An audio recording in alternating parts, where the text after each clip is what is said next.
Good evening friends. Rudra academy for civil services में आज आपका एक बार फिर से स्वागत है।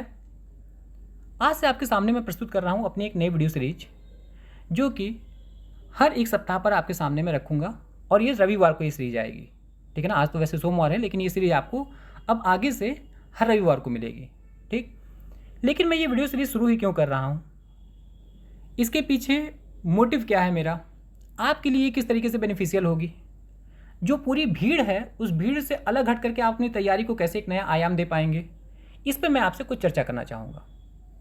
ठीक है, तो आपसे मैं कुछ मिनट में लूँगा, उसके बाद मैं अपनी ये वीडियो सीरीज को कंटिन्यू करूँगा। ठीक है, अपनी इस वीडियो को कंटिन्यू करूँगा। देखिए, बेसिकली होता क्या है कि हम जब कुछ भी पढ़ते हैं तो हमारे पढ़ने का उद्देश्य क्या होता है।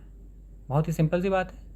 आप कहेंगे कि हम एग्ज़ाम में उससे संबंधित जो भी प्रश्न आए उसको हम सही कर सकें, है कि नहीं। ठीक है, लेकिन ये बताइए, आप यहाँ पे करंट भी जब पढ़ने आते हैं तो आप करंट भी उसी पर्सपेक्टिव से पढ़ने आते हैं, है ना। और जब आप यहाँ पे करंट पढ़ते हैं तो आपको करंट आप दो ही तरीके से, या तो कोई आपको करंट दो ही पर्सपेक्टिव से आपको पढ़ाता है। ठीक है, एक तो पर्सपेक्टिव होता है एमसीक्यू और दूसरा होता है आपका डिस्क्रिप्टिव, जो कि मैं आपको पढ़ाता हूँ। ठीक है ना, ऐसे ही दो चार लोग और पढ़ाते होंगे। ठीक, लेकिन दोनों ही आपके लिए वो कंप्लीट पर्सपेक्टिव नहीं है, क्योंकि केवल मैं आपको डिस्क्रिप्टिव दे दूं और मैं आपको उस पर बेस्ड कोई प्रैक्टिस ना कराऊं एमसीक्यूज़ का, ठीक, तो आप ये नहीं समझ पाएंगे कि आपने जो पढ़ा है उसको आपने कितना रिटर्न किया है, आपने जो पढ़ा उसका आपके लिए क्या उसकी वैल्यू आपके लिए रह गई। ठीक है ना, एग्ज़ाम में उससे संबंधित प्रश्न जो आएंगे उसको आप सॉल्व कर पाएंगे कि नहीं कर पाएंगे। जो आपने पढ़ा उससे संबंधित यदि आपको एमसीक्यूज़ के फॉर्म में ऑप्शन यदि उस तरीके से कंफ्यूज करने वाले आ जाएं तो क्या आप उस समय सही कर पाएंगे नहीं कर पाएंगे। ये सारा परीक्षण आप सीधे एग्जाम में आप फेस करते हैं। तो जनरली क्या होता है, यहाँ से पढ़ के जाते हैं और एग्जाम में कभी कभी गलत मार के कोई ना कोई प्रश्न चले आते हैं। ठीक, और चूंकि एग्जाम में एक एक प्रश्न बहुत महत्वपूर्ण होता है, एक एक प्रश्न से आप जानते हैं एक एक नंबर मेरिट इधर उधर हो जाती है। ठीक है ना, और एक प्रश्न भी यदि इस तरीके से गड़बड़ हो गया और उसी एक प्रश्न से आप बाहर हो गए तो मन महसूस करके रह जाता है, फिर आपका पूरा का पूरा एक साल बर्बाद हो जाता है। ठीक है, दूसरा फॉर्मेट कोई क्या पढ़ाता है, दूसरा फॉर्मेट होता है एमसीक्यू का, कि सीधे सीधे मैं आपके सामने करंट लाया और एमसीक्यू के फॉर्म में लेकर के चलाया। ठीक है, मैं भी इसी फॉर्मेट पे एमसीक्यू के ही फॉर्मेट पे पहले करंट अफेयर्स पढ़ाता था। जब आप हमारी पुरानी वीडियोस देखेंगे तो ठीक है ना, तो उसी भेड़चाल में मैं भी चलता था। लेकिन मैंने इस पर बहुत सोचा, ठीक है ना, और सोचने के बाद से मैंने ये निष्कर्ष निकाला कि ये कोई साइंटिफिक तरीका नहीं हो सकता है। ठीक है, क्योंकि आपके सामने यदि मैं एमसीक्यूज़ के फॉर्म में करंट लाता हूँ तो ये बताइए, वो करंट तो आप जो सुनने आए हैं वो पहली बार आप सुन रहे हैं, है कि नहीं। ठीक, तो वो तो आपके लिए एक न्यूज़ है, लेकिन मैं आपके सामने एमसीक्यू के फॉर्म में ला रहा हूँ तो आपके लिए उसमें जो मैं 3 ऑप्शन जो सेट किया हूँ उसका आपके लिए कोई मतलब नहीं है। उस पर आपका ध्यान ही नहीं जाएगा। आप तो सीधे उसमें वो सुनने की, वो देखने की कोशिश करेंगे ना जो कि क्या आंसर है। तो मेरे लिए उस एमसीक्यू फॉर्मेट का कोई मतलब रह गया नहीं, रह गया, है कि नहीं। ठीक, तो आप उसको सुन ले जाते हैं, फिर आपको जब प्रैक्टिस करना हो तो पता चला आपके सामने वही एमसीक्यूज़ आ गई। ठीक, तो आपके कहीं ना कहीं वो दिमाग में या तो याद रह जाता है, ठीक है, या फिर एक पैटर्न बन जाता है, तो आप उसको तो सही कर ले जाएंगे, लेकिन क्या कोई ज़रूरी है कि वही एमसीक्यूज़ आए, नहीं ना, कुछ भी आपसे पूछा जा सकता है। ठीक है, तो आपको एक्चुअल में आप अपने आप को चेक कैसे कर पाएंगे, ये वो फॉर्मेट है कि पहले मैं आपको एक सप्ताह, जैसे जिस फॉर्मेट में आपको न्यूज़ बताता हूँ, ठीक है ना, मैं आपको उस फॉर्मेट पे डिस्क्रिप्टिव फॉर्मेट में मैं आपको न्यूज़ बताऊँगा। ठीक है, जो भी महत्वपूर्ण होंगी, क्लियर है, वो हमारी डेली या फिर हर 2 दिन पे जैसे भी हम महत्वपूर्ण खबरों को मैं समझता हूँ, ठीक है ना, केवल मेन न्यूज़ ही निकाल के लाता हूँ। ठीक, तो वो जैसे भी होगा मैं आपको वीडियो सीरीज हर रोज़ या फिर हर 2 रोज़ में मैं आपको देता रहता हूँ। ठीक, तो एक सप्ताह मैं आपको पहले वीडियो सीरीज लाऊँगा, फिर संडे के दिन हम उन एक सप्ताह के जो भी मैं करंट अफेयर्स बताया रहता हूँ आपको, ठीक है ना, और या फिर उसके बैकग्राउंड में जितनी मैं आपको चीज़ें बताता हूँ जो कि एग्जाम के पॉइंट ऑफ व्यू से बहुत इंपॉर्टेंट होती हैं, ठीक है, और यहाँ पे आपको समझ में भी आ जाएगा, ठीक है ना, तो वो आप उसका वास्तविक उस पर आधारित यहाँ पे मैं एमसीक्यूज़ रखूँगा। रैंडमली मैं वहाँ से 10 करंट के और 10 जो स्टैटिक जीके जीएस के जो कि उसके बैकग्राउंड में मैं आपको बताता हूँ, वहीं से 10 क्वेश्चन मैं आपके रखूँगा। ठीक है, जिससे कि आप अपना एक्चुअल में अपने आप को आप एनालिसिस आप ना कर पाएंगे कि आपने जो वीडियोस सुने वो उसको आप कितना रिटेन कर पाए हैं। ठीक, कहाँ आपकी कमियाँ रह गई, क्या आपका प्रोग्रेस है।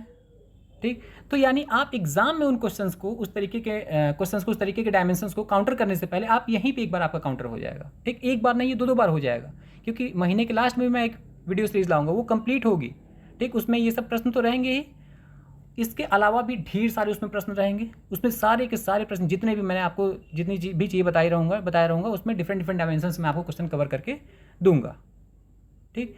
तो ये आपको यहाँ पे अपना रियल आप एनालिसिस कर पाएंगे। तो इस वीडियो सीरीज़ को मैं शुरू कर रहा हूँ, पहली आपकी सीरीज है, ये चलती रहेगी, अब आपको ये हर संडे को मिलेगी, ठीक। और इस सीरीज में आपका 14 से लेकर के 19 अगस्त तक जो भी मैंने आपको करंट की वीडियोज़ दिए उसमें मैंने आपको जितनी चीज़ें बताई उस पर आधारित यहाँ पे 20 प्रश्न मैं आपके सामने रख रहा हूँ। आप इसका उत्तर दीजिएगा, कितने प्रश्न आपने सही उत्तर दिए, कितने गलत उत्तर दिए, किसका आपने गलत उत्तर दिया और क्यों गलत उत्तर दिया, कहाँ आपसे चूक हो गई, ज़रूर बताइएगा आप कमेंट बॉक्स में, ठीक है। तो शुरू करते हैं। और शुरू करने से पहले आपको बता दूं कि मैं यहाँ पे आपको डिटेल्स नहीं बताने वाला हूँ किसी भी क्वेश्चन का, ठीक है। डिटेल्स आपको जानना हो तो आप संबंधित दिन की जो भी उस डेज की आपकी वीडियो हो आप जा सकते हैं, वहाँ पे सुन सकते हैं, वहाँ पे ऑलरेडी मैं डिटेल्स बता चुका हूँ, ठीक है। तो यहाँ पर मैं केवल और केवल आपसे क्वेश्चन पूछूंगा, आप उसका आंसर दीजिएगा। यदि मेरी स्पीड तेज़ होगी तो आप वीडियो को पॉज करके आप आंसर दे सकते हैं, ठीक है। शुरू करते हैं। पहला आपके सामने क्वेश्चन है, अगस्त 2023 में लॉन्च की गई नमो 108 किस पुष्प की प्रजाति है? कमल, गुलाब, गेंदा या गुड़हल? तो आपको मैंने बताया था, इसको लखनऊ के NBRI अर्थात नेशनल बॉटनिकल रिसर्च इंस्टीट्यूट ने इसको डेवलप किया है, कमल की प्रजाति है, ठीक है। अगला क्वेश्चन है आपके सामने, अगस्त 2023 में भारत सरकार ने रक्षा मंत्रालय के कंप्यूटरों में माइक्रोसॉफ्ट विंडोज़ के स्थान पर किस स्वदेशी ऑपरेटिंग सिस्टम को इंस्टॉल करने का निर्णय लिया है? बॉस, भारोस, माया OS या सुरक्षा OS? तो ये भी मैंने आपको बताया था, माया OS इसका नाम है। इसको रक्षा मंत्रालय के सारे कंप्यूटरों में इसको इंस्टॉल किया जाएगा माइक्रोसॉफ्ट विंडोज़ के स्थान पर। अगला आपके सामने क्वेश्चन है कि अगस्त 2023 में विश्व संसाधन संस्थान द्वारा जारी एक रिपोर्ट के अनुसार जल संकट का सामना करने वाले देशों के मामले में भारत किस स्थान पर है? 21वें, 22वें, 23वें या 24वें? तो ये आपका विश्व संसाधन संस्थान ये रिपोर्ट जो निकाली थी, मैं आपको बताया था, जिक्र किया था, इसमें भारत को जो स्थान मिला है वाटर स्ट्रेस की कंडीशन में हम विश्व में 24वें स्थान पे हैं। आप हमको कमेंट बॉक्स में बताइएगा कि इस रिपोर्ट में पहले स्थान पे, मतलब सबसे ज़्यादा जल संकट के मामले से, सबसे ज़्यादा जल संकट से कौन सा देश जूझ रहा है, ठीक है ना, पहले स्थान पे उसमें कौन सा देश था, ठीक है। अगला आपके सामने प्रश्न है, अगस्त 2023 में लंदन में आयोजित महिला ओपन गोल्फ टूर्नामेंट का खिताब किसने जीता है? लिलिया वू, चार्ली हल, एमी यांग या दीक्षा डागर? तो ये आपको बताया था, USA की गोल्फ खिलाड़ी हैं लिलिया वू, उन्होंने ही लंदन में आयोजित किया गया महिला ओपन गोल्फ टूर्नामेंट का खिताब जीता था। इसमें हमारे जो देश की दीक्षा डागर जी ने हैं, इन्होंने संयुक्त रूप से 21वां स्थान प्राप्त किया था, जो कि महिला ओपन गोल्फ टूर्नामेंट की प्रतियोगिता में ही भारत की तरफ से सर्वोच्च स्थान था। क्लियर है।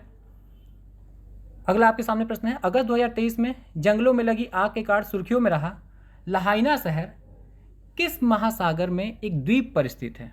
बताइए, हिंद महासागर, उत्तरी अटलांटिक महासागर, उत्तरी प्रशांत महासागर या दक्षिणी प्रशांत महासागर? तो आपको पता होना चाहिए, मैंने आपको बताया भी था, ये आपका USA की टेरिटरी है। आप जानते हैं उत्तरी हिंद महासागर में हवाई द्वीप समूह है, ठीक है। तो वहाँ पे हवाई द्वीप समूह में एक माउई द्वीप है, वहाँ के जंगलों में मैंने आपको बताया था आग लग गई, जिससे कि वहाँ पे सैकड़ों लोग मारे गए, पूरा शहर जल कर खाक हो गया। ये आपका कहाँ है? ये आपका उत्तरी प्रशांत महासागर में है, ठीक है ना। तो आंसर क्या हो गया आपका? C, okay. अगला है, अगस्त 2023 में सिंगापुर में हुए दक्षिण पूर्व एशिया सहयोग और प्रशिक्षण समुद्री सैन्याभ्यास SEACAT में भारत की किस गाइडेड मिसाइल पोत ने हिस्सा लिया? तो भारत ने इसमें पहली बार हिस्सा लिया था। बताइए, INS त्रिकंद, INS Visakhapatnam, INS Kulis या INS विंध्यगिरि? तो सही आंसर है इसका INS कुलीस, ओके। और कमेंट बॉक्स में आप हमको बताइएगा कि इस SEACAT अभ्यास का आयोजन सिंगापुर में इसका आयोजन किया गया, उसमें किन 3 यूरोपीय देशों ने इसमें हिस्सा लिया था, ओके। अगला आपके सामने प्रश्न है कि अगस्त 2023 में विश्व स्वास्थ्य संगठन द्वारा पहली बार पारंपरिक औषधि पर वैश्विक शिखर सम्मेलन का आयोजन कहाँ किया गया? जामनगर, गांधीनगर, भोपाल या कोच्चि? तो आपको बता दूं, इसका आयोजन कहाँ किया गया है? इसका आयोजन गांधीनगर में किया गया जब G20 के मंत्रियों की, स्वास्थ्य मंत्रियों की और वित्त मंत्रियों की संयुक्त बैठक आयोजित की गई थी। ठीक, उसी वीडियो में मैं आपको जामनगर में भी कुछ बताया था। आप हमको कमेंट बॉक्स में बताइएगा कि जामनगर में किस चीज़ का मुख्यालय स्थापित किया गया है, जो कि मैंने आपको बताया WHO का, वो आप हमको कमेंट बॉक्स में बताइएगा। क्लियर है। अगला प्रश्न आपके सामने, अगस्त 2023 में लॉन्च भारत की पहली लंबी दूरी की रिवॉल्वर का क्या नाम है? निर्भीक, अश्मि, प्रहार या प्रबल?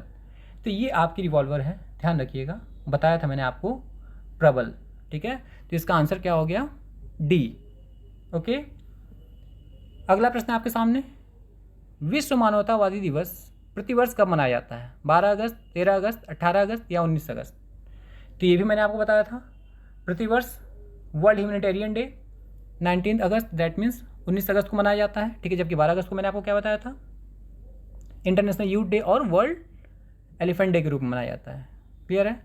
अगला प्रश्न आपके सामने है, अगस्त 2023 में आयोजित 14वें Indian film festival of Melbourne 2023 में किस फिल्म को बेस्ट फिल्म का पुरस्कार मिला? तो इसमें कई भारतीय फिल्मों को कई कैटेगरी में पुरस्कार मिला है। ठीक है ना, और ड्रामा सीरीज को भी, कई अभिनेताओं को भी। ठीक, तो इसमें आपको बताया था उस दिन, सीतारामम को बेस्ट, इसमें इंडियन फिल्म फेस्टिवल में बेस्ट फिल्म का इसको पुरस्कार मिला। और ये सीतारामम किस भाषा की फिल्म है, ये आप हमको कमेंट बॉक्स में बताइएगा। ठीक है, आगे बढ़ते हैं। अब आपके स्टैटिक क्वेश्चन शुरू हो जाते हैं, जो कि उन्हीं करंट अफेयर्स की वीडियोज़ में ही मैं आपको बताया था। चलिए देखते हैं, एग्जाम में ये सब पूछे जाने वाले, फ्रिक्वेंटली पूछे जाने वाले क्वेश्चन है, और भविष्य में इनके पूछे जाने की संभावना प्रबल है। पहला प्रश्न आपके सामने, या 11वां प्रश्न कह लीजिए इस सीरीज का, शाहजहां के शासनकाल में निर्मित दिल्ली के लाल किले का प्रमुख वास्तुकार कौन था? अताउल्लाह या उस्ताद अहमद लाहौरी या मीरक मिर्जा गियास या हंसपत राय? तो ध्यान रखिएगा, क्या बताया था आपको, उस्ताद अहमद लाहौरी, इसी ने ताजमहल को का भी प्रमुख वास्तुकार रहा था। ठीक है ना, क्लियर है। मीरक मिर्जा गियास आपको पता है, दिल्ली में स्थित हुमायूं के मकबरे का प्रमुख वास्तुकार है।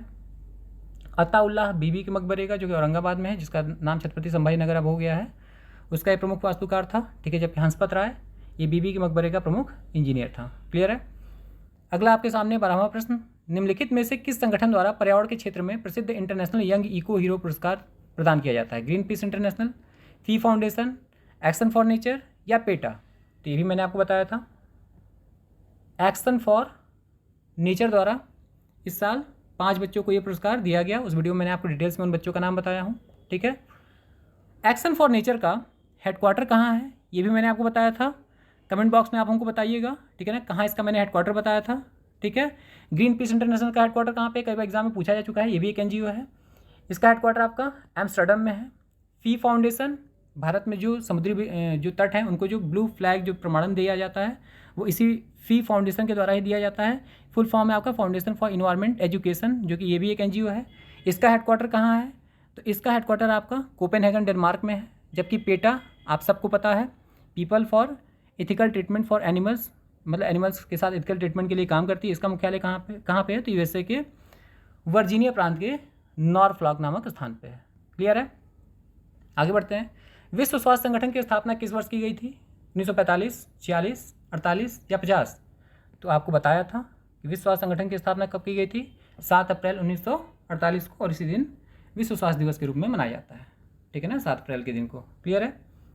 अगला आपके सामने प्रश्न है, कमल को भारत का राष्ट्रीय पुष्प कब घोषित किया गया था? 22 जुलाई 1947, 22 जनवरी 1950, 24 जनवरी 1950 या 26 जनवरी 1950? तो ये हमारा, जिस दिन हमारा भारत का संविधान लागू हुआ था, जिस दिन संविधान सभा की अंतिम बैठक हुई थी, जिस दिन हमारा भारत का राजकीय चिन्ह को स्वीकार किया गया था, उसी दिन हमारा भारत का राष्ट्रीय पुष्प कमल को भी स्वीकार कर लिया गया था। ठीक है ना, या फिर इसको घोषित किया गया था। तो यह आपका 26 जनवरी 1950 आपका आंसर होगा। क्लियर है। और 22 जुलाई 1947 ये मैंने आपको बताया था कि इस दिन हमारा संविधान सभा द्वारा हमारा जो झंडा है उसको अंगीकृत किया गया था। ठीक है, और 24 जनवरी 1950 को हमारे संविधान सभा द्वारा भारत का राष्ट्रगान, राष्ट्रगीत को अपनाया गया था। क्लियर है। और डॉक्टर राजेंद्र प्रसाद को भारत का पहला राष्ट्रपति भी इसी दिन चुना गया था। ठीक है, आगे बढ़ते हैं। अगला है आपका, निम्नलिखित में से कौन सा सतत विकास लक्ष्य अच्छा स्वास्थ्य एवं कल्याण को सुनिश्चित करने से संबंधित है? SDG 2, 3, 4 या 5? तो मैंने आपको बता रखा है, SDG 3 good health and wellbeing से संबंधित है, जबकि SDG 1 no poverty, 2 zero hunger, 3 बता ही दिया आपको गुड हेल्थ एंड वेलबींग, 4 आपका इसे क्वालिटी एजुकेशन से संबंधित है, ठीक है, और 5 आपका जेंडर इक्वलिटी से आपका संबंधित है। क्लियर है। अगला प्रश्न है, विश्व संसाधन संस्थान का मुख्यालय कहाँ स्थित है? मैंने आपको बताया था, बताइए। एम्स्टर्डम, कैलिफोर्निया, वाशिंगटन डीसी या पेरिस? तो ये आपका मुख्यालय है वाशिंगटन डीसी में, और ये शहर आपका पोटोमैक रिवर के किनारे स्थित है। आगे बढ़ते हैं। अगला प्रश्न है, भारत की नई राष्ट्रीय स्वास्थ्य नीति किस वर्ष लॉन्च की गई थी? 2015, 16, 17 या 18? तो ये भी मैंने आपको बताया था। भारत की नई राष्ट्रीय स्वास्थ्य नीति 2017 में लॉन्च की गई थी। अगला प्रश्न है, ब्रिटिश भारत में भारतीय शस्त्र अधिनियम 1878 किस गवर्नर जनरल के कार्यकाल में लाया गया था? Lord Dalhousie, Lord Curzon, Lord Lansdowne या लॉर्ड लिटन? तो ये भी मैंने आपको बताया था जिस दिन आपसे प्रबल रिवॉल्वर का जिक्र कर रहा था।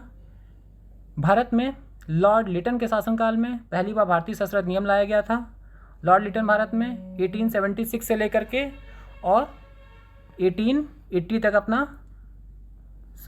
अपना कार्यकाल, अपना शासन किया था, ठीक है। और इसी वर्ष एक और अधिनियम था, वर्नाकुलर प्रेस एक्ट, वो भी लाया गया था।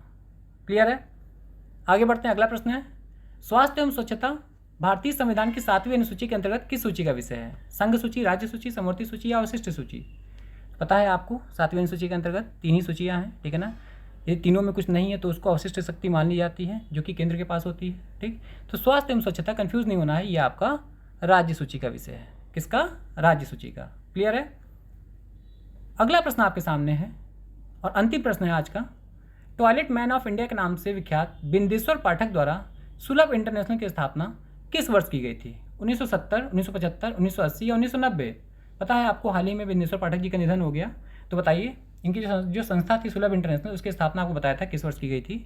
तो ये आपका आंसर है ए, अर्थात 1970 में की गई थी। ठीक है फ्रेंड्स, तो वीडियो कैसी लगी ज़रूर बताइएगा। अच्छी लगी तो प्लीज़ वीडियो को लाइक करिएगा, अपने दोस्तों मित्रों में इसको शेयर करिएगा, और आपने यदि चैनल को सब्सक्राइब नहीं किया होगा तो प्लीज़ इसको सब्सक्राइब करना ना भूलिएगा। Thank you for watching this video. Thank you, thank you, thank you.